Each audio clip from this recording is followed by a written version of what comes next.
Hello everyone. Welcome to Zenin Fanfics. Today we are featuring What If Deku Had Animal Mutation Quirk? The story is written by E.J. Sav on archiveofourown.org. Before we start, please like and subscribe for more content. Now, let's dive into the story. Life is not fair. All men aren't created or treated equally. This has been the way of life since the dawn of time. It probably will still be the same in 1,000 years. Maybe worse. 100 years ago, this way of life got worse, and it all started with a glowing baby. Through the evolution of humans and the emergence of quirks, wars were started, and families were killed and torn apart. At first, everyone hated the special ones. They feared them, and what people feared they sought to destroy. However, as time went on and as many more people started developing quirks, people started to accept this new way of life and adapted their way of living to use these powers. However, with great power comes great responsibility. Some people didn't go on with their everyday lives, didn't want to conform to others' wills, and they started using these blessings to hurt others. Criminals turned into villains. They went from petty crime to genocide. In the emergence of villains, the profession of heroes also rose, swiftly stopping those who sought to destroy. As people grew more powerful, though, the government made new laws to prohibit the use of quirks unless having a special license for them. Rankings were installed, making the once pure profession of heroism a competition for more fame and more money. Nowadays, only 10% of the world is still quirkless.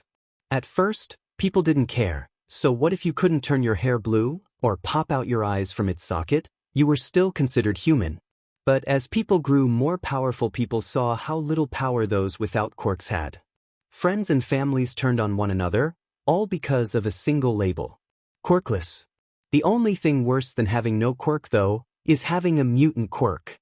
Those of the population that had physically affecting mutation quirks, or mutant quirks, were treated like monsters or freaks.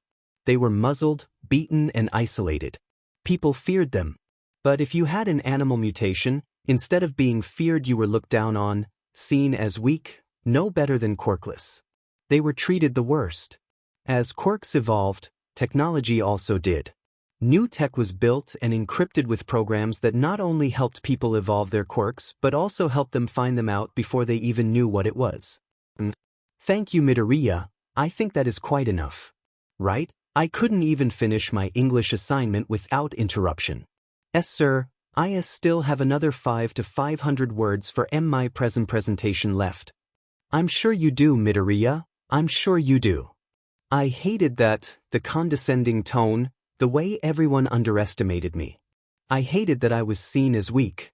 But then again, that was better than being seen as less than human. Oh wait, I am.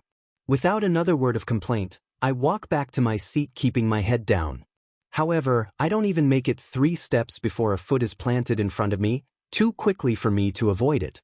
With a sickening crack, I tripped over the shoe and fell roughly on my wrist. Not making a sound, I quickly get back up and make the rest of the way back to my seat. This was nothing new. Every day I was belittled, beaten down, and had to endure the looks of pity and disgust that followed me not only at school or in the streets but also at home. It started 12 years ago, on the day I got my quirk. A physical affecting mutation quirk. Usually, when someone with a mutant quirk is born, they already have their quirk. I didn't.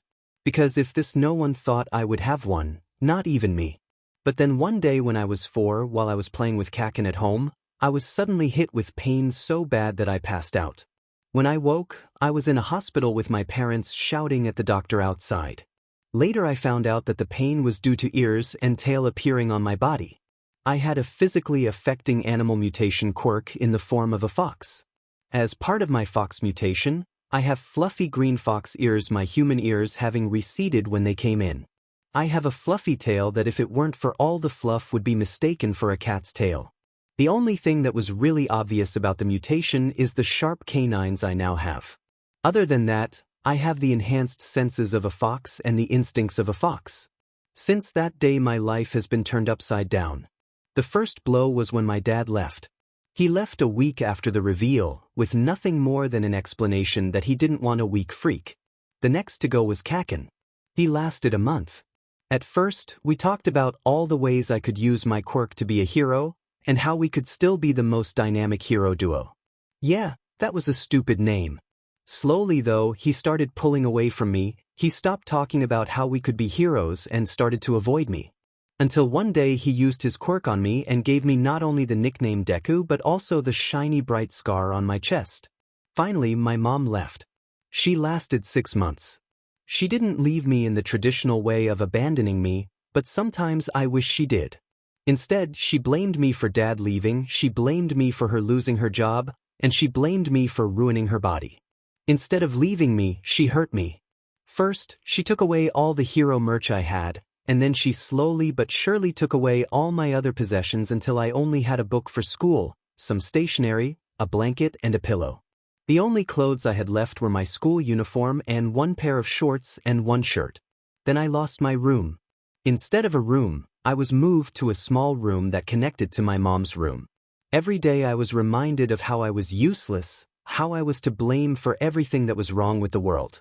Every day new scars appeared on my skin in the form of starbursts from Kaken, long slashes on his arms and legs, his classmates, and little pieces of missing flesh on his arms and back, his mother. That brings us back to today. It was the day everyone had to do an English assignment on the dawn of quirks, meaning everything had to be written and spoken in English.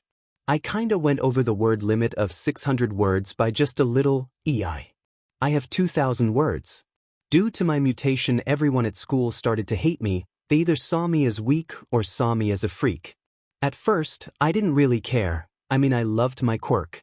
But then the spider lilies became frequent, and the collection of scars on my skin grew more substantial. I went from the outgoing happy boy to the shy freak that had anxiety and panic attacks just from hearing a loud pop. But I could handle it. In just 10 months I will be taking the UA entrance exam, and everything will be okay. I will be away from Kaken. I will be able to be away from mom more often. That's if I actually pass the exam. Realistically I know I won't. I'm a freak with a weak quirk. And why would UA want someone as weak as him, as stupid as him? Why would they even accept his application? Wouldn't it be better if he just didn't apply? Wouldn't it be better if he just crawled into a hole and never came out? Wouldn't it be better if he just killed him dash? And he's having a panic attack. Okay, that's fine, just hold it and wait until... And that was the bell. Without waiting for the teacher to say anything, I quickly took my stuff and sprinted to the only room in the school where no one could get to me, the janitor's closet. Quickly slam the door behind me and lock it before I find the darkest corner of the room where I finally let myself break down. This wasn't the first time that during the midst of hyping myself up, I start to spiral into self-deprecation. At first, I couldn't control my emotions enough to hold in a panic attack, but over the past 12 years, I learned that having a panic attack was not a good idea. After I finally calmed down from my episode, I started eating my lunch, both hoping the day would end and hoping it wouldn't, for obvious reasons. When the bell goes later in the day, signaling the last class of the day, I start counting the minutes until I can finally leave. Sometime in the middle of the class, the teacher stops the lecture. I think he was talking about careers. Oh, who am I kidding? You all want to be heroes anyway. He suddenly yells out, throwing out the career pamphlets onto the floor. That would probably be a pain to clean later. I don't have long to think about that though, because not long after the teacher says that, every person in the class starts yelling and using their quirks, being overall loud. This only stopped when Kaken started laughing. Ha! Oi teach, don't lump me in with these losers, I'm the real deal. They can be lucky if they end up a sidekick to some crappy D-lister. The silence Kaken heeds don't last long until again people are yelling, this time about how arrogant Kaken must be. What are you extras talking about? I aced the mock exam. I'll be the only one from this shitty school to get into UA. UA, aren't they only doing an acceptance rate of 7% this year? I heard it's super hard to get in. The written exam is rumored to be really hard. I heard the practical is worse. On and on people talked over each other, exclaiming their shock at what they were hearing, again just being loud. At least I was being ignored.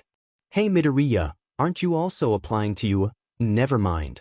Guess the teacher doesn't understand how he can't actually release private student information to the class. Suddenly the surprise shouts from Kaken's announcement turned into loud laughter, and people started to mock me, the useless freak, about trying to get into UA. Ichi Deku? Why would UA accept a Deku like you? You listen and you listen well, I will be the only one in this crappy school to get into UA. The others won't make it far, but you? HA, you'll die in the exam. So don't even think of applying to UA, you useless freak. And they're Kaken blowing up my desk, and yup, I'm on the floor again. Nothing new. Not wasting another second on me, Kaken moves back to his desk and the teacher continues on with his lesson, not even bothering with me. Nothing new.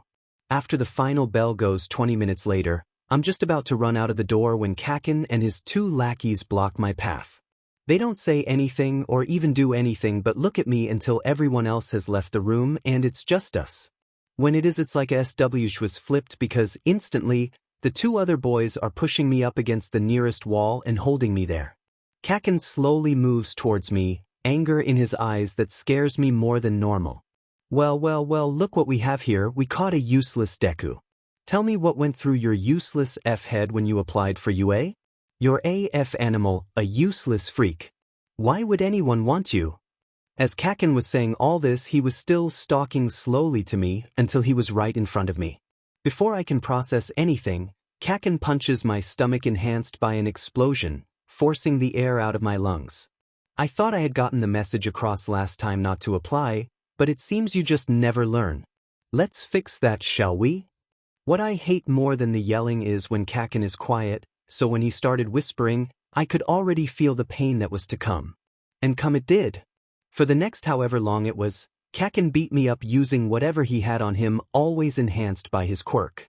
By the time he was done, he was on the ground, no longer being held up, lying in a pool of his own BLD with at least 2 new scars covering his shoulder and stomach. Right as the 3 started to leave, Kaken stopped and looked over his shoulder at me. You know, if you really want to be a hero so bad, there's an easy way to do so, pray you'll be born human in your next life, and take a swan dive off the roof of the building. And with their laughter following them, they left. I didn't.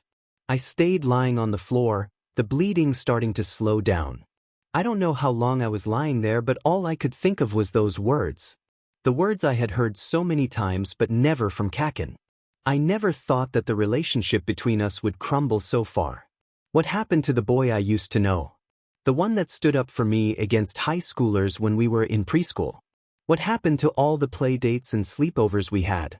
What happened to my best friend?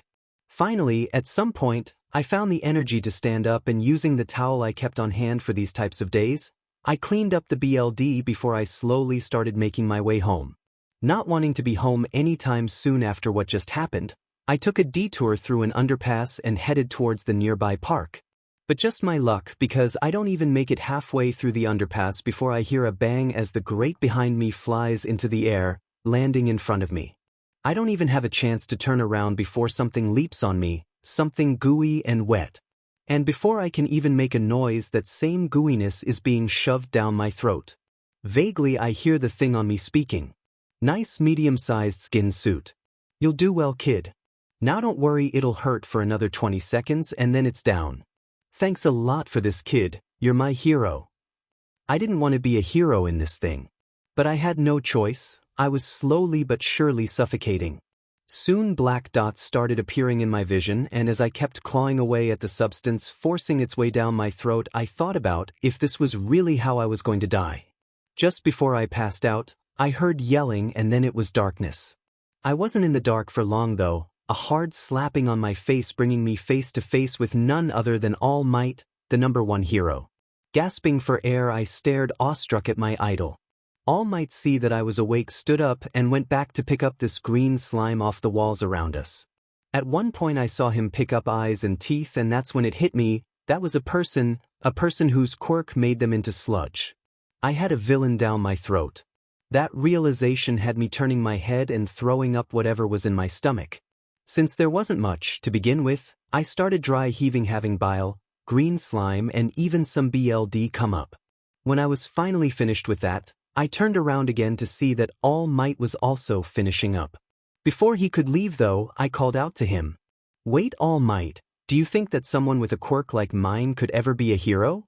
I hoped I would hear the answer I wanted. I mean, he always said in his interviews that anyone could be a hero. So that would mean, you a hero. No kid, I don't think so. We need normal people, useful people. You would not only be a liability but you're not even human. So, no, you can be a hero. It's nice to have dreams but be realistic. And with those he flew off, taking my hope with him. After All Might flew off, I sat there stewing in my own thoughts. I mean, what did I expect? For All Might to actually care about a freakish useless thing like me? No, that was obviously too much to ask for. I don't know how long I sat there thinking like this, but at one point I stood up. And just started walking aimlessly. That was until an explosion nearby drew me out of my thoughts. Automatically I started in the direction of the explosion. When I got there was a big crowd surrounding an alleyway. The crowd was a mixture of civilians and heroes. Heroes that were just watching and arguing with each other. Pushing my way to the front of the crowd, I caught sight of a familiar slime villain, this time with a new hostage. What happened? I thought All Might caught the guy and took him to the police station. Did the guy escape?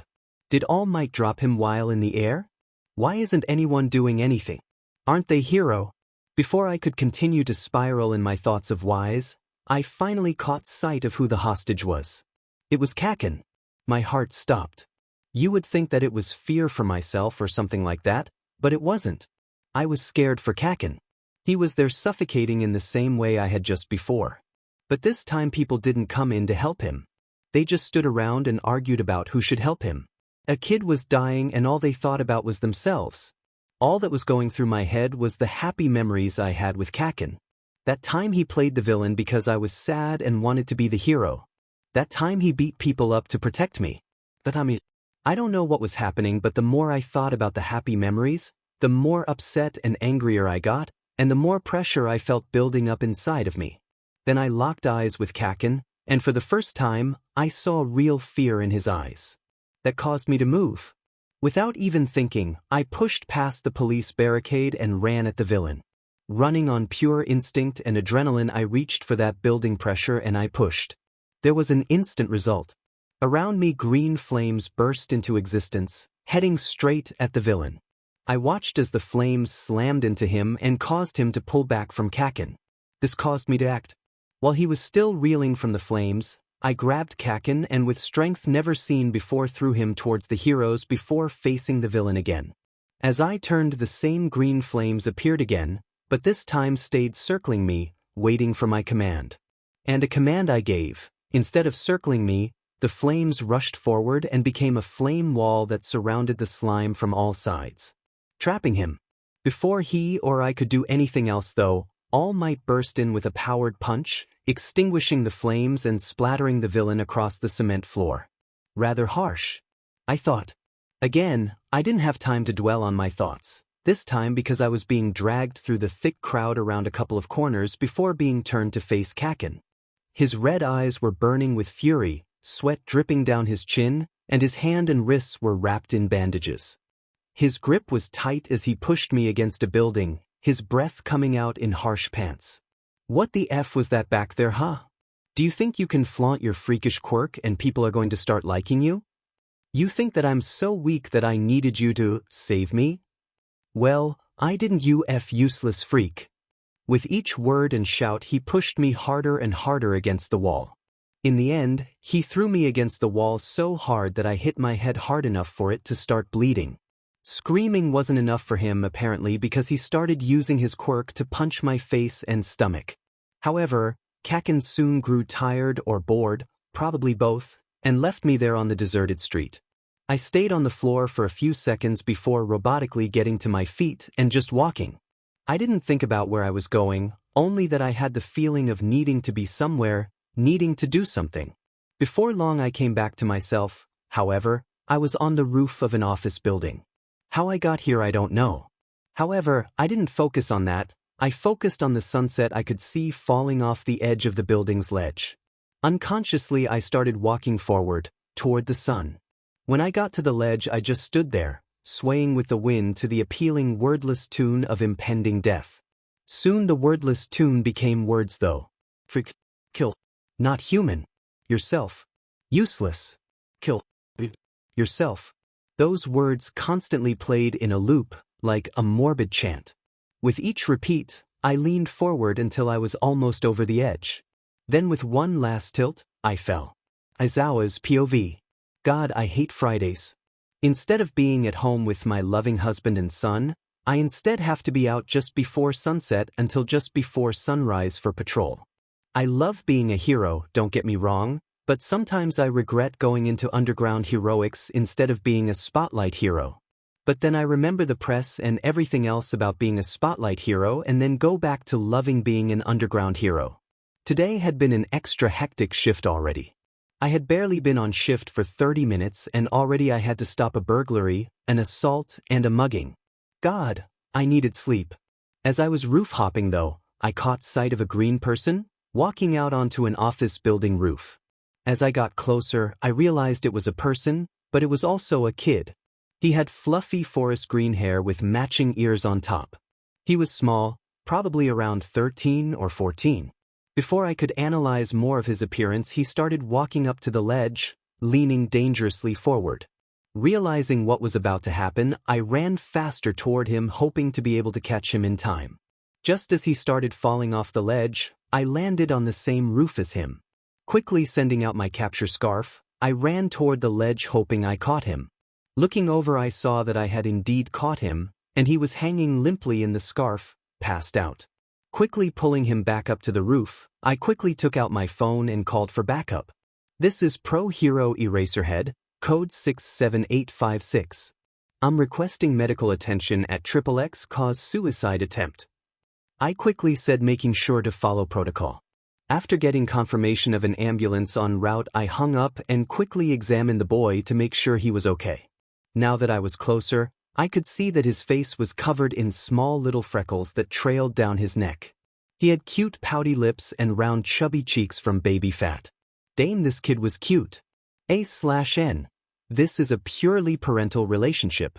He is saying Izuku is cute in a child sort of way. He was also way too skinny. Looking closer, I could see a few scars on his cheeks, faint and not looking that painful. He was adorable but clearly had been hurt by the world. Looking over the rest of his body, I realized he had two fluffy tails wrapped tightly around his waist while he unconsciously started to curl up into my lap, his hand tightly gripping my captured scarf. Cradling him close, I feel a wetness on my hand. Pulling the hand away from his head, I saw that there was BLD on my hand. He was bleeding from his head. Looking closer at him, I saw that his white school shirt had patches of red slowly spreading. See, this kid was hurt. Before I could start assessing his injuries, the ambulance arrived and in minutes they banged open the roof door and rushed to us. 13 or 14-year-old male, suicide attempt. Has unidentified injuries on head and upper body, not received during the attempt. I quickly filled the paramedics in. Quickly they try to detach the boy from me to put him on the stretcher. However, it becomes apparent very fast that he isn't letting go of me anytime soon, and any attempt to force us apart has him whining. It's an easy decision for me to just carry him to the ambulance, an easy decision to sit on the bed with him in my lap, and an easy decision to walk into the hospital, then into his hospital room, sit on his bed and hold him while the doctors examined him. They found a fresh bleeding wound on the head already healing, and under his shirt, they found bruises, cuts both fresh and scared. Starburst scars and small missing chunks of flesh, all on his chest and arms. While checking under his pants, the same was found. Just what happened to this boy? Finally, after the examination, we were able to safely detach him, dress him, and then lay him down in the hospital bed. I stayed in the room though, sitting on the chair beside the bed. Before I took a nap, I made sure to have someone fill my shift and texted Hisashi to let him know what was happening. Not waiting for a reply, I was out like a light. Aiza's POV. Beep beep beep beep. Is this heaven or hell? Beep beep beep beep. Probably hell. Beep beep beep beep. Only hell would torture people with an annoying beeping noise. Whoopee. Was that someone speaking? Tiri. There's another voice. Adanao. Why are there voices? Yeldian Bayao. Is this not hell? Deciding I had enough of the faceless voices, I opened my eyes. Only to get blinded by a bright light. Was this actual heaven? Blinking my eyes rapidly, I started to adjust to the light. Looking around, I realized that I was in a hospital room. Why wasn't I dead? Why couldn't I just give up? Am I really so useless that I couldn't even die properly? Without even realizing, I had started to have a panic attack. The loud beeping got louder and faster, the machine screeching loudly. My breathing started to get really labored. I couldn't breathe. Why couldn't I breathe? Suddenly a voice interrupted my panic. Breathe. Come on, kid, breathe. You're safe. Breathe in for 4, hold for 4, out for 4, hold for 4. That's it, keep going. You're doing great, hold for 4, out for 4, hold for 4. The voice sounded panicked and worried, but the voice was also soothing and relaxing. I followed the breathing rhythm until I could finally breathe properly. While doing this, I curled my body into the soothing voice, unconsciously seeking out the heat I could feel coming off of them. They were so warm and soothing that I couldn't help but let my eyes fall shut, a purr starting to rumble through me. Before I could fall asleep though, a rumbling came from the chest I was laying against. Slowly blinking my eyes open, I look up to see a homeless-looking man. He had long dark hair that fell messily around his face, a stubble that looked a few weeks old, and a scarf wrapped around his neck. Oh my God! You're Eraserhead! I suddenly exclaimed. Even in my sudden excitement, my voice stayed barely above a whisper, my throat killing me just from that small amount of talking. When was the last time I spoke that loudly? Eraserhead seemed shocked that I knew him, yet his expression didn't change from the soft, caring look in his eyes. Looking around the room, I realized that I was in a hospital. The spotless white walls, the annoying beeping of a heart monitor, and the sight of a doctor standing at the end of the bed, looking a bit impatient with his eyebrow raised. Unconsciously, I started shielding away from him, curling up closer to Eraserhead. Now that he had my attention, he started talking. Now that you're paying attention, I can get you discharged and out of the hospital. Your injuries are mostly healed, so you'll be fine. Now if you'll excuse me dash. The more he talked, the more Eraserhead was getting mad. It got to the point where he just cut the doctor off. Excuse me, but shouldn't there be a doctor with a healing quirk that is supposed to come and heal him? Aren't you supposed to keep people with head injuries overnight for observation to make sure there's no brain damage? Why the hell are you just telling him to leave? The more he talked, the louder he got until he was just screaming at the doctor. Through it all though, he kept one arm around my waist, keeping me close, and the other hand was on my head, having it lay against his chest while also petting in softly, keeping me calm. Look, we have already wasted enough of our time and materials on the thing. We have more important people who need our attention and care more than this animal does. Just take it back home and leave us alone. I don't give a DMN what you say. Get me your supervisor now. Huffing, the doctor left without complaint. Aizawa's POV. The SHT stain of a doctor. Like really, the doctors are supposed to be impartial. To not be biased or quirkiest. But this person was. Before I could get too angry, the doctor came back with his manager. He looked smug. My employee says you're giving him trouble. May I ask what the problem is? He asked. It was said gently, but there was a bit of bite in his voice. Yes, well you see, your employee is acting very quirkist right now. He refuses to follow protocol and he refuses to treat the kid. So yes, I would say I have a problem with him. The more I talk, the more anger that seeps into my voice. The kid must hear it because he starts curling into himself more. I quickly go back to petting him, trying to calm him. I can see on the doctor's face that his mood does a 180. He goes from annoyed at me to having pure fury written on his face. Slowly, he starts turning around, facing the other doctor. When he speaks, he doesn't shout, he talks in a falsely calm voice. I see, and Jeremy, what do you have to say for yourself about this? Jeremy, that must be the doctor's name. Well, don't you have eyes? That freakish mutant shouldn't even have been allowed through the front door. Let alone have us waste our resources on it. I was only doing what's right, getting rid of a pest. Jeremy spits out, clearly thinking that his supervisor is going to take his side. He was wrong.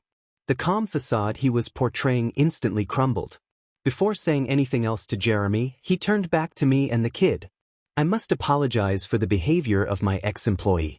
Please be assured that I will make sure he is dealt with accordingly. I will also send in a nurse to do a quick exam of the kid to make sure that there is nothing that needs to be dealt with immediately. I will be back soon to personally oversee the rest of his treatment when I am done with Jeremy." The doctor then stormed out of the room, taking Jeremy with him. As soon as the two were out of the room, the kid sat up straight a bit more, his grip though didn't loosen. Turning to look down at him, I saw him looking at the door with stars in his eyes, shock and awe written across his face. I quickly realized I didn't even know the kid's name. "Hey kid, mind telling me your name? It's fine if you don't want to, just thought I should call you something other than kid," I quickly asked.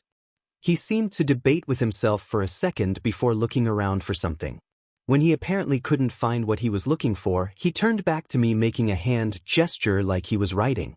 It took me a second to realize that he wanted something to write with. Quickly I opened a notes app on my phone and handed it over. He was quick to type something before handing it over hesitantly. "Izuku." Looking back at the kid, I saw him looking around nervously. "Well, Izuku, do you want to talk about what happened?" Sign language. Izu's POV. For the longest time, I just sat there, not answering. How do I tell my favorite hero that I was being bullied and abused? How do I tell my favorite hero that All Might told me I was useless? How do I tell my favorite hero that I'm scared of? My thoughts spiral as I quickly fall deeper into a panic, my breathing speeding up, my heart hammering. I can't breathe or think. I can't feel anything but the pain in my shoulder, the pain in my chest, the pain everywhere. I thought I could see Kaken's hand reaching out towards me, and instincts kicked in. Not even thinking, I curl into myself, making myself as small as possible while at the same time baring my teeth. It's a weird combination of flight and fight's responses, being prey and predator. Through it all I could hear insistent beeping and a frantic voice. Then as suddenly as it started, everything stopped. My heart went back to normal, my breathing started getting steadier and the fog over my eyes lifted. I could see the white of the room, the light coming out of the window beside me, and worried red eyes looking at me. Putting all my attention on the red eyes, I noticed other things. I noticed the loud beeping in the room had stopped, I noticed that the pain I was feeling was gone, and I noticed that there was a warm hand resting on my head, petting me. As soon as I realized what that hand was doing, an embarrassed flush spread through my face, creeping down my chest. My earlier panic now forgotten, I realized that the eyes I was looking into belonged to Eraserhead. Slowly I started remembering where I was and what had happened. I wasn't with Kaken. He was hurting me. I wasn't at home with Inko pulling flesh off me. I was in the hospital with Eraserhead. After trying to commit suicide. That thought had my earlier panic starting to come back. Before I could spiral again though, the warm hand holding me started petting me in earnest. This caused me to start purring, leaning into the warm hand and the warm body attached to it. Slowly I started to drift off again, and I must have actually fallen asleep because the next thing I know, a soft hand is running through my hair, an equally soft voice pulling me from sleep. Opening my eyes, I realized a few things rather quickly. First, I had been asleep for a while considering it was now starting to be dark outside. Second, the doctor must have patched me up while I was sleeping as I had new bandages wrapped around me, most of them feeling healed. Lastly, while Eraserhead was in the room, he wasn't the one petting me, he was leaning against a wall looking softly at me. Turning to look at who the hand belonged to, I came face to face with a person, a physically affected person, who was looking so softly and lovingly at me. Usually, I would have panicked by now, but the look in those eyes combined with the warm hand on my head caused me to just lean further into it, closing my eyes again. Before I could start to drift though, the creature gave a soft chuckle and started talking. "Hi, little kit. It's nice to finally meet you. I hope you're doing better now," the creature said. That voice sounded so familiar, but with the hand still combing through my hair, my thoughts were slow and hard to form. Humming, I just leaned further into the soft hand. "I don't know if you recognize me, but I'm Nedzu. I'm also the one you've been chatting to online." Hearing that finally brought me out of my peaceful state. Opening my eyes, I finally sat up and looked properly at the stranger. He was taller than me, though just shorter than Eraserhead. I'm making Nedzu be more human-like because I said so. He had white fur covering parts of his body, white mouse ears on his head and a long rat-like tail. He was wearing a crisp suit and looked every bit the powerful person he was. Though he looked powerful, the soft expression and tone he used on me made me feel safe and welcome. Remembering what he just said, I was confused. And then it hit me, the online friend I had made was the Nedzu. About 2 years ago, I joined an online chess group where we competed against each other in chess but also talked to each other. There was one person, RatKing21, that I had really connected. At first, it was just because the user was the only one to challenge me, but then the more we played each other, the more we started talking, till it got to the point where we were talking daily about our lives. Privately, I had looked forward to the talks and games every day to the point where if I focused only on that I could get through any day with a smile. To find out that the online friend I had made was the principal Nedzu, principal of UA, my dream school, makes my head implode. I want to overthink this, want to think that now that he knows what a useless freak I am he will leave. But I just can't. Because through the years of knowing RatKing21, I started relying on them for comfort. They were what made life worth living for so long.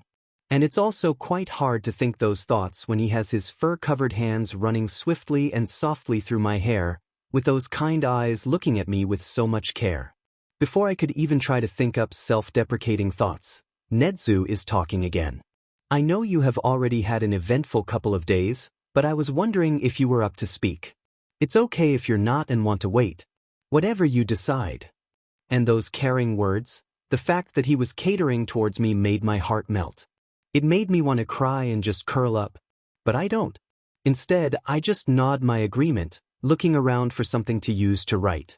Both me and Aizawa know sign language if that makes things easier for you? Nodding my head slightly, the questions begin. How old are you? 16. Can you tell me why you had all those injuries? Do I have to? No, you don't. However, if you told me I would make sure that whoever did that to you will never hurt you again. I will make sure they never see the light of day again if I have it my way. After that declaration from Nedzu, I didn't know what to say. For a while afterwards, I didn't say anything. I just sat there thinking, should I tell them? Would they still want to protect me? Thankfully, I didn't spiral into my thoughts again. I just contemplated what I should do. Finally, I came to a decision. I'll tell you. But can I have your word that you will do something about it if I do tell you? I couldn't help it when my hands shook. I was so nervous to actually tell someone about what my life had been like for the past 14 years. I didn't know what would happen after, but I just knew that I could trust them with my secrets, so I told them. Nedzu's POV. When I first got the call, I was at UA. It didn't matter that it was late at night, I was still at school making sure everything would be prepped for the entrance exam. I had been doing a check of all the cameras when I got a notification that Eraserhead had called for emergency backup. I usually only get these notifications if it was serious, so I instantly put everything aside. When I saw that it was because he had stopped a child's suicide, I immediately started hacking into the city security feed. As soon as I got the video I wanted, I did a facial recognition of the person and identified them as Izuku Midoriya. After that I learnt everything I could from them. I did a search through not only the files mentioning him but also looked at any security feed I could find of him at school, near his home and around the city. What I found shocked me. This child was like me, a person with Not only did he have to suffer from people thinking him weak, but from the look of this feed he was also being harassed, abused and heavily bullied. The way those bullies beat him with not only their bodies and quirks but also with their environment. Using rocks and desks and anything they could find to hurt him. The scars this child must have. When Shota called me later to tell me about the kid, I was instantly on my feet and driving to the hospital. When I arrived at the room, not even waiting to ask a nurse for the room number, my eyes were instantly drawn to the adorable bundle on the bed. He was curled up in a small ball, buried in the blankets surrounding him. I couldn't help but be drawn to the child. I felt an unknown instinct to protect him, to shower him with affection. Reacting to one of my more tame instincts, I walked over, crouched down and started gently petting his hair. I didn't bother to acknowledge Shota, knowing he was probably sleeping or was watching me closely. Not long after the child started to stir.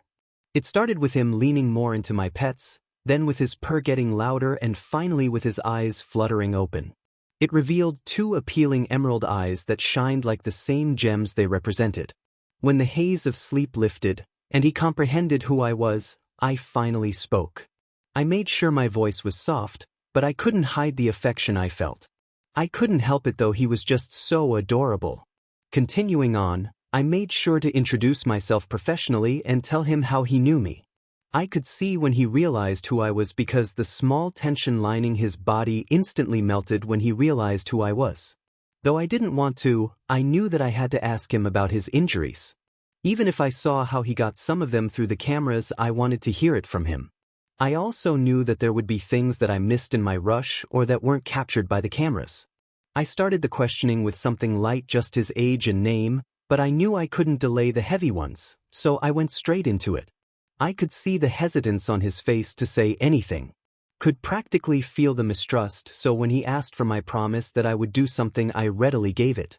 And he started talking, and my heart dropped. He started from the beginning, going back 12 years. 12 years. This child had to go through this since he was 4 years old. As he talked, the more the horror grew. His own mother didn't even love him. His best friend turned their back on them. How this boy survived, I will never know. Aizu's POV. I couldn't hold on to the truth any longer. As soon as Nezu and Eraser gave me their word, the words just started tumbling out of my mouth. I started when I was 4, told them how the people close to me reacted to my quirk, and then told them how my life changed afterwards. I could see Nezu's face contorting into an obvious rage. Eraser looked like he was in pain with a grimace on his face. Even though I somewhat knew their anger and pain weren't directed at me, I couldn't help but fear it was. When I got to the end of my story, I started to curl into myself, worried that they might take those feelings out on me. Looking down, I prepared for the worst, only to have that same soft hand that I forgot about start running through my hair. A calming voice started talking with it, not saying anything at first, just making wordless reassurances. Slowly the tension in my body gave way to loud purrs that I couldn't help but let out. When I had calmed down and curled up into the new lap next to me, Nezu finally spoke again. I am so sorry you had to go through that. You know, I went through something similar. At those words, I jerked my head up to stare at him, now realizing it was his lap I was in. Yeah, I was born with my mutations, and when my parents saw me, they instantly abandoned me. I was put into foster care, and when I turned 4, the other part of my quirk awakened. I may have been born looking like a bear, but the other part of my quirk is called high specs. It gives me heightened intelligence.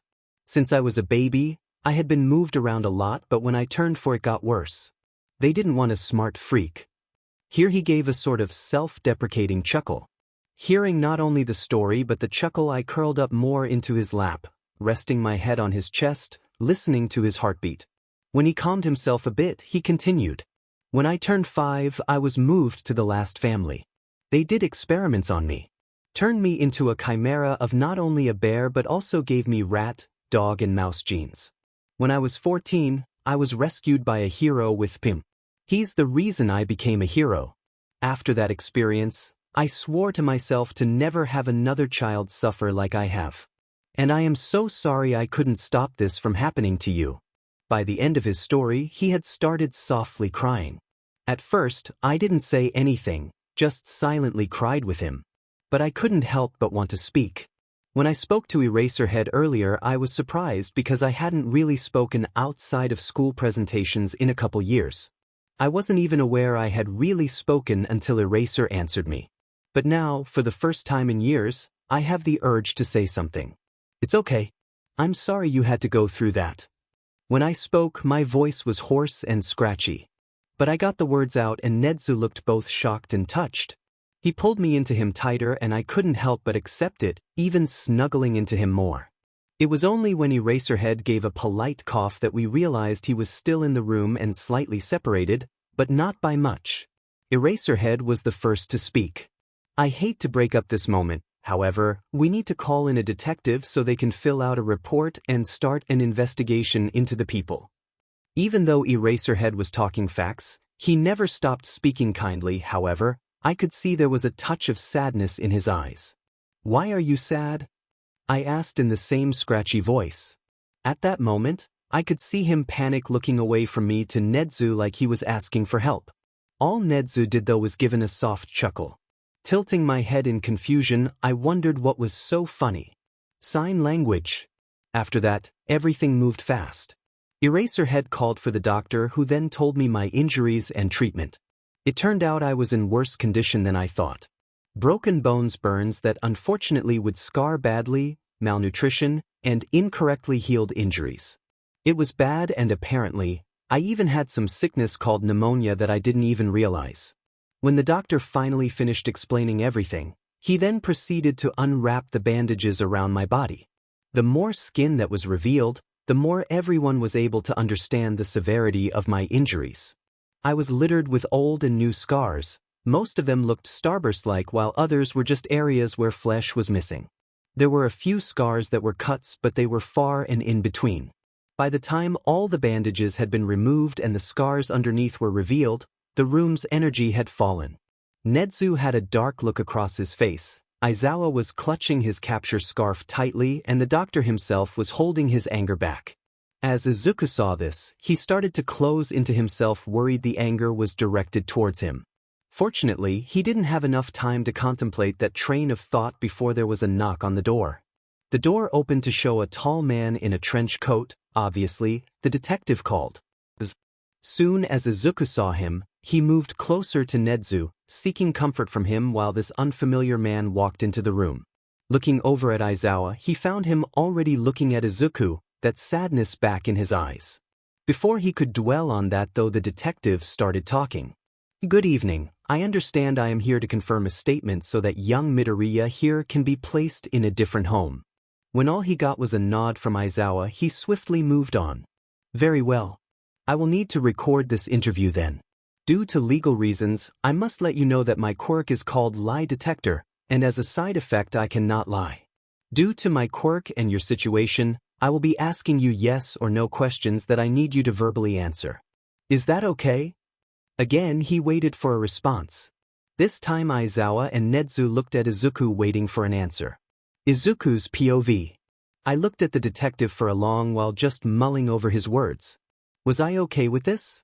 I understand the need to record the interview for evidence, but why did they need a lie detector? Did they not believe me? No, that can't be it. Nedzu and Aizawa have been so nice to me, they said they believed me. This must just be to make sure no one can discredit my statement. Yes, that's it. Okay, I can do this. Having come to a decision, I give the detective still waiting patiently for my answer a nod. At my nod, he got out a tape recorder and started. This is Detective Naomasa Tsukachi, quirk lie detector being used for the interview. For the record, can you state your name? Midoriya Izuku. Due to the condition of Midoriya, I will be asking yes or no questions to confirm previously stated claims. For the record, this is not an interrogation, this is only to make sure that no one can discredit Midoriya's statement later on. Now, let us begin. Midoriya, you have a physically affecting animal mutation, also known as PIM, yes or no? Yes. True, Midoriya, at the age of 4 when your quirk came in, your mother started abusing you. Yes or no? Yes. True. You're doing great, Midoriya. When your quirk came in, your classmates started illegally using their quirks against you. Yes or no? Yes. True. Final question, this one I'm going to need a more detailed answer for, is that okay? Nervously I nod my head. Okay, can you please explain to me what caused you to try to commit suicide yesterday? Before answering the question, I took a breather, making sure that the grip I had on Nedzu's hand was secure. Then when I was ready, I spoke. Yesterday was bad. Kaken added 2 new S scars after he learnt that I want to go to UA. Before he left, he told me to when I was on my way to the park I got attacked by a V villain only to have All Might save me. When I asked him if I could become a H hero, he said that someone like me couldn't be a H hero. I later saved Kaken from the V villain All Might saved me from, only for Kaken to start hurting me again. The next thing I knew I was on the R roof and then I couldn't even finish before I started to break down into tears, curling up into Nedzu's chest. The warmth and protection I felt from him made it so I couldn't even start to fall into a panic attack. However, the comfort made me start to fall into a dissociative sleep. In the background I could feel Netsu's arms around me, holding me close. I could hear the detective say something. But then I once again only knew darkness. Netsu's POV. It was worse than expected. I had specifically asked the detective to only ask yes or no questions because I didn't want this to happen. However, I guess there was no way of avoiding the need for an open-ended question. Most of this we already knew because of previous comments, and some of it we could see the proof or aftermath on his body. But to hear the catalyst for what broke the camel's back is just heartbreaking. This child, this adorable, sweet child that was meant to be loved and protected, was hated and hurt. To have this child that he thought of as his hurt so much and still be so sweet caused me to physically feel pain. Not only did I promise myself to not have anyone else go through what I did, but I also saw this child as my own.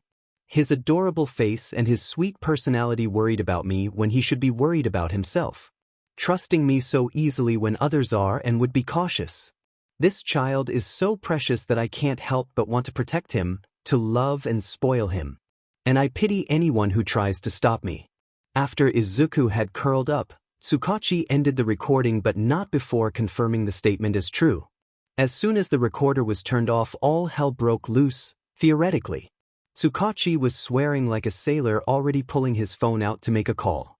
Aizawa was struggling to not use his quirk, pacing up and down while ignoring his ringing phone.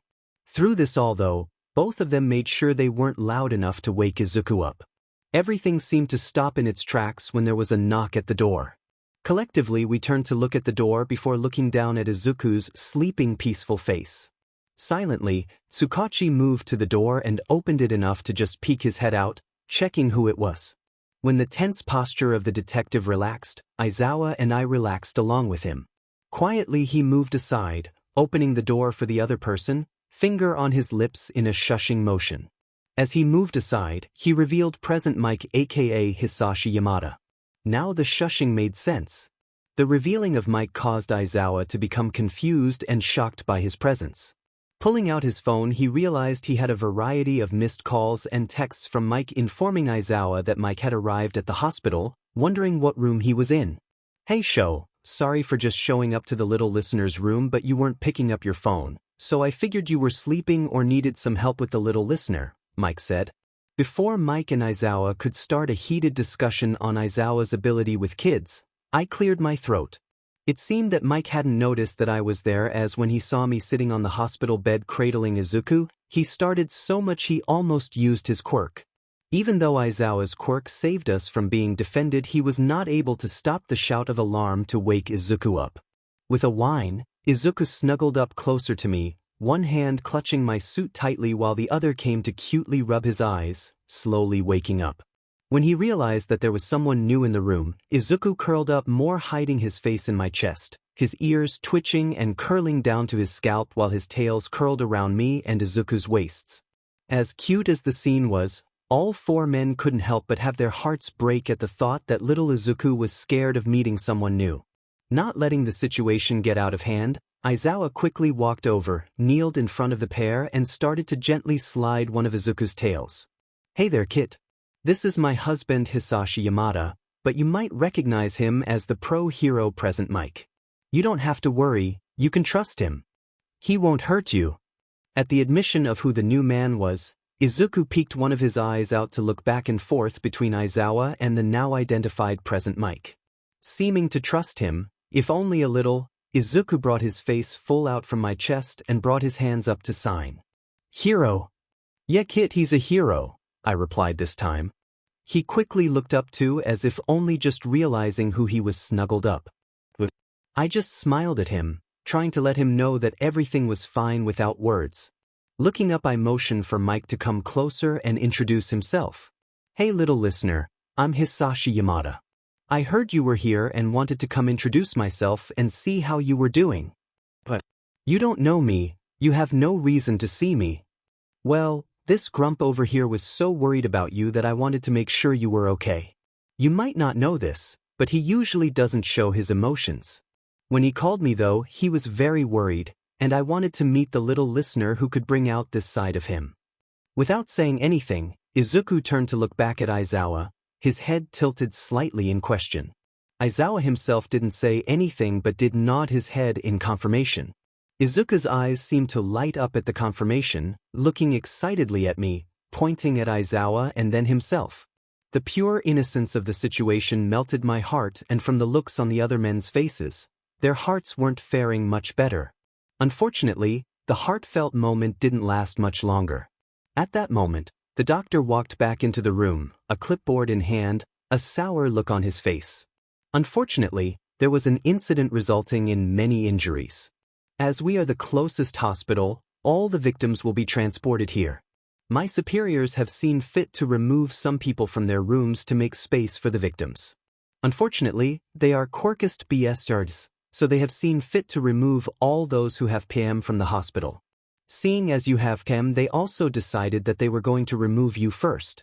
I have done everything I could so you will be able to still get treatment. However, unless you have a guardian that will argue on your behalf, I will be unable to keep you here.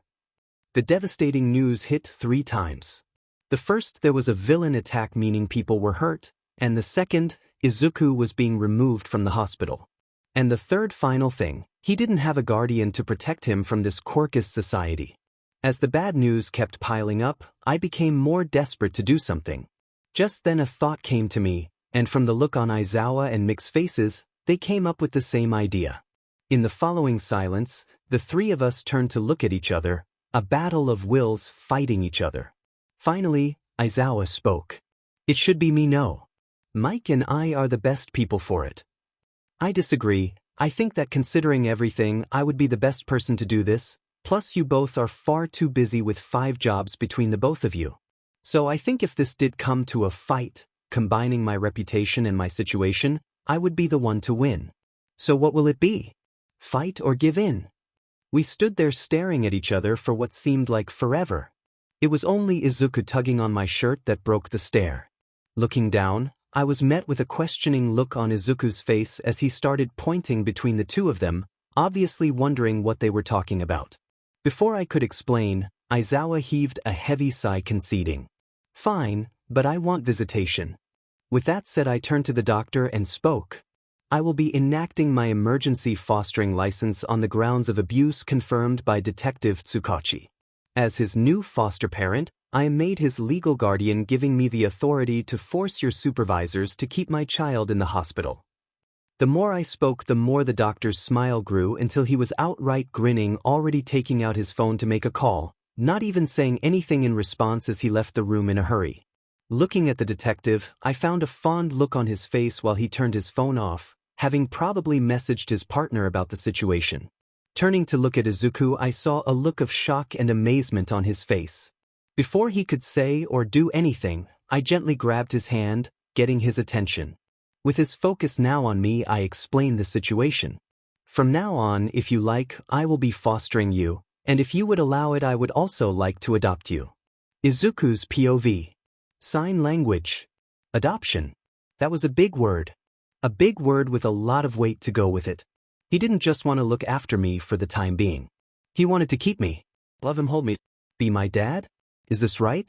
But then the hope filling me gets crushed. Adoption means being part of a family that isn't yours.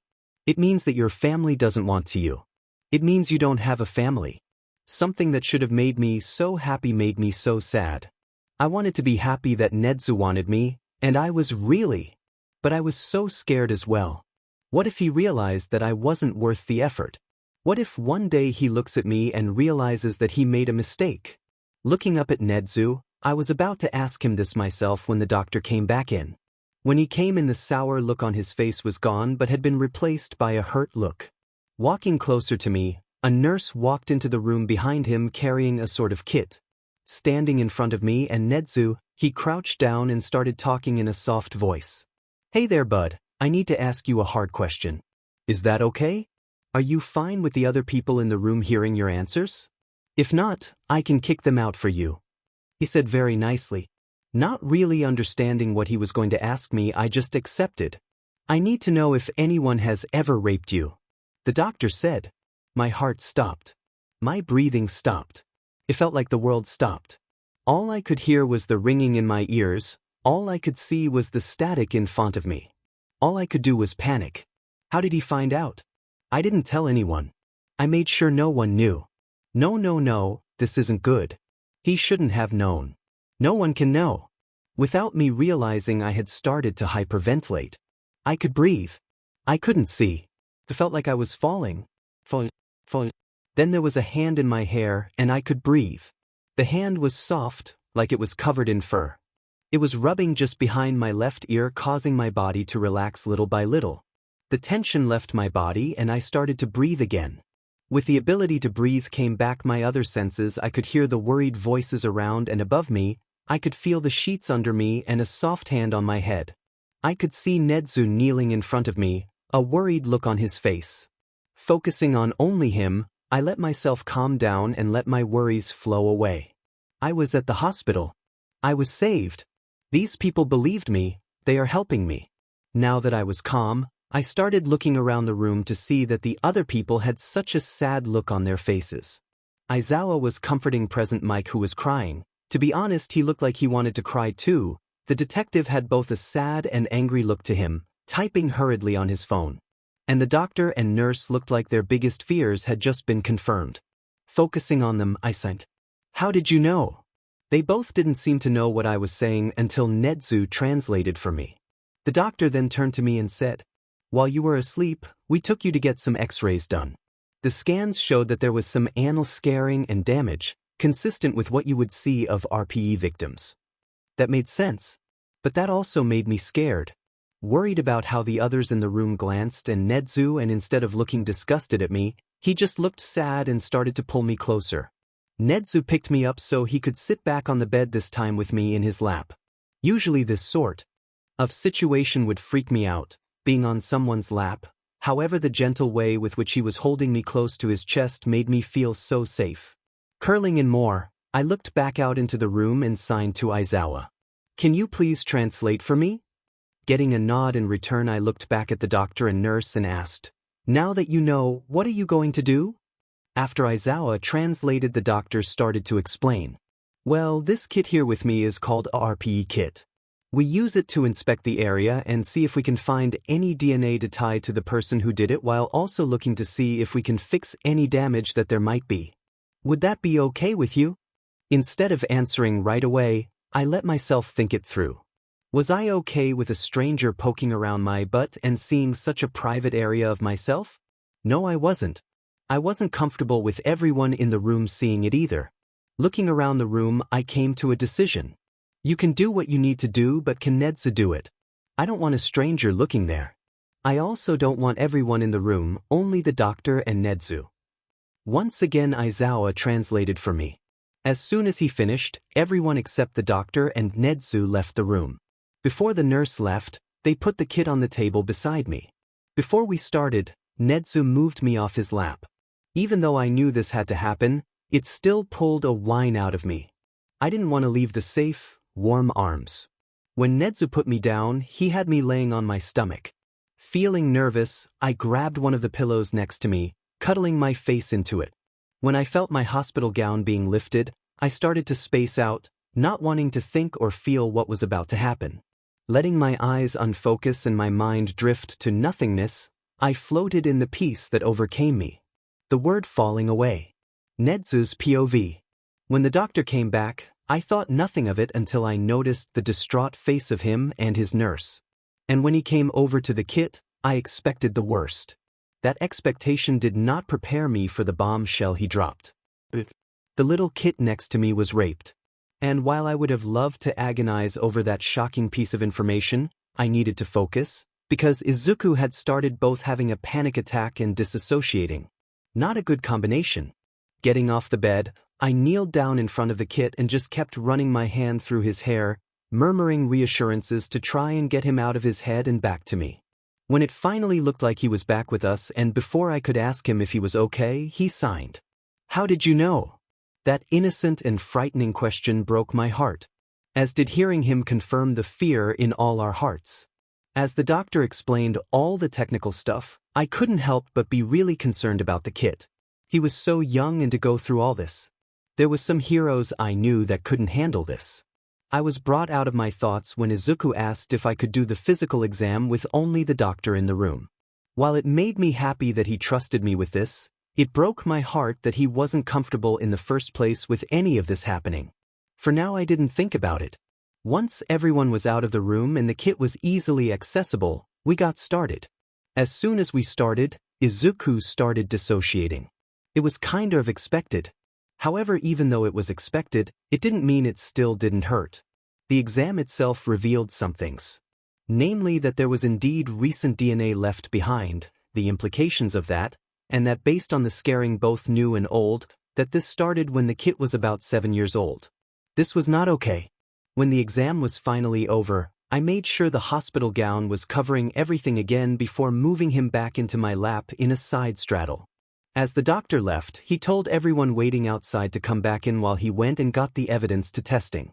When everyone came back into the room, it was subdued and quiet. Aizawa was the first to break it. "How bad is it?" he asked. All I could do is shake my head. It was bad and no amount of words could describe that. They all seemed to get it as everyone's faces fell even more. Before any more could be said, the kit started move, small whining sounds leaving his mouth. Instantly, I started stroking his head, making little shushing noises to try and soothe him. It seemed to work as after a few minutes he lifted his head, a sleepy look in his eyes. He looked around the room, taking everyone in before going back to laying his head on my shoulder, nuzzling into my neck with little sniffing breathes. Whatever he smelt must have been nice as he started to purr loudly, his hands gripping onto me tightly, not wanting to let go.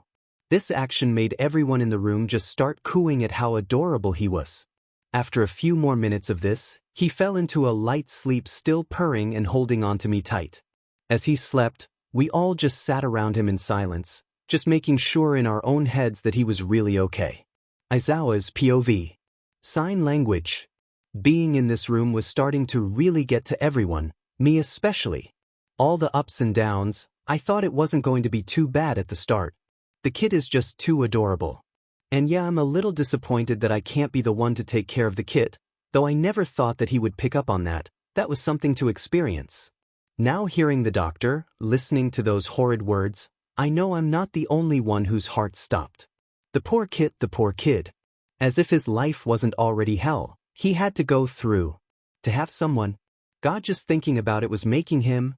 Looking around at the group of us, waiting here in the hallway, waiting for the examination to finish. The way the kid looked when asked the horrid question, the way he froze and trembled. The only saving grace was the fact that he seemed to trust Nedzu enough for him to do the examination, bringing him some level of comfort. Looking around, I could see that Hisashi was sitting in one of the chairs off to the side, head in his hands. I figured this would probably affect him more than others considering both his own past and the amount of care and love he feels for kids because of it. He's always been more sensitive when it came to kids, but that was one of the reasons I married him, that and the fact that I am madly in love with him. Deciding it's probably best not to leave him alone through his thoughts and memories, I figured I'd sit with him, even if I'm the best at comforting people. Sitting in the seat next to him, I can't decide what to say, so I decide to give physical comfort instead of emotion. Putting my hand around his shoulder, I gave my husband the time to sort out his emotions and thoughts. Eventually he looked up and looked at me. The sight was enough to make me want to cry. His eyes were red-rimmed, tear tracks down his face red and blotchy from the tears. My own heart was aching at seeing the man I love so hurt. It was like taking a hot fire poker to my own heart and expecting not to hurt. Even though no words were exchanged between us, my mere presence seemed to comfort him, exactly what I was hoping for. Giving a strained smile, he leaned his body against me, resting his head against my chest. That's how we sat while we waited, the others standing, leaning against the wall. None of us were talking. I mean, what could you say in a situation like this?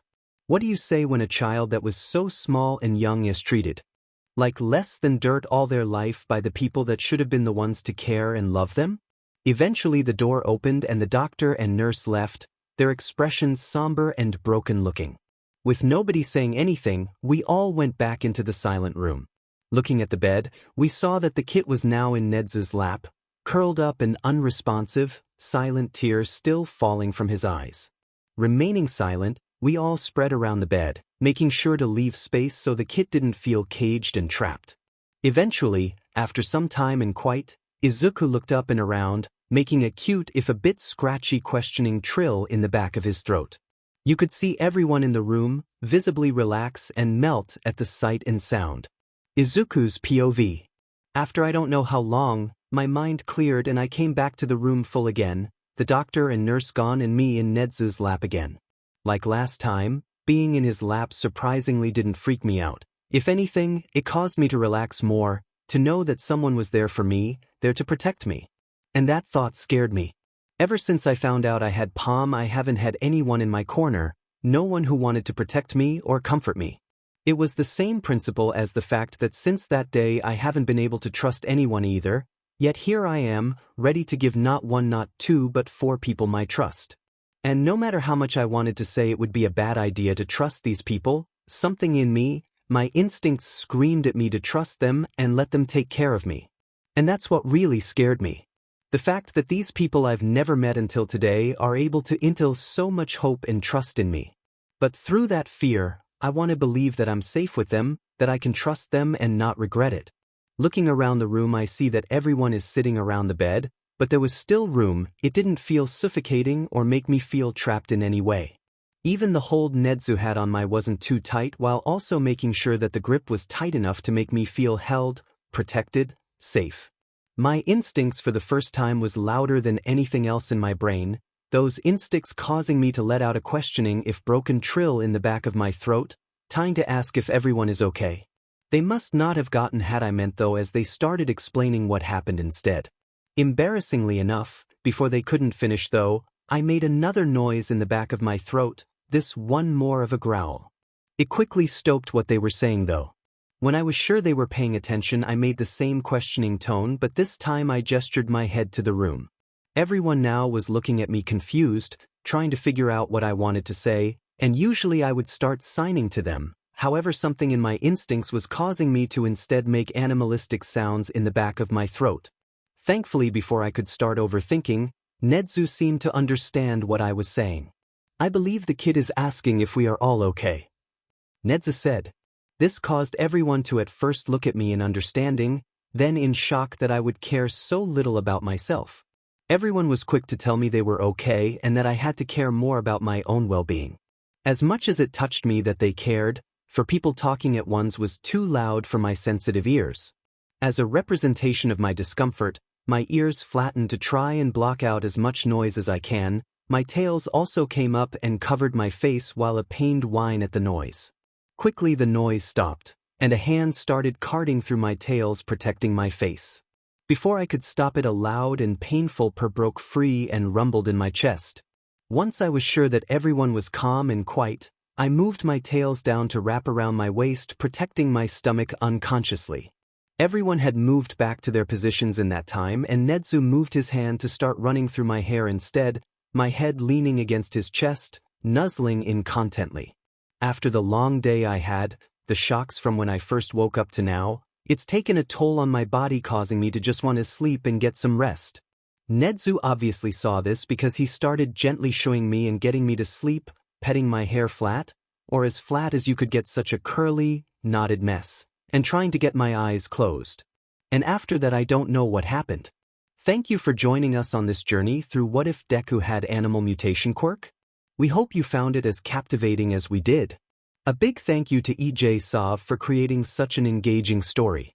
Don't forget to visit their profile on archiveofourown.org for more fantastic works. The link is in the description below.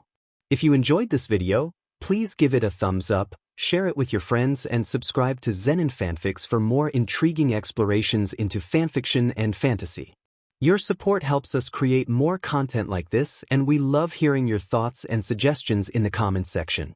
See you soon in the next video.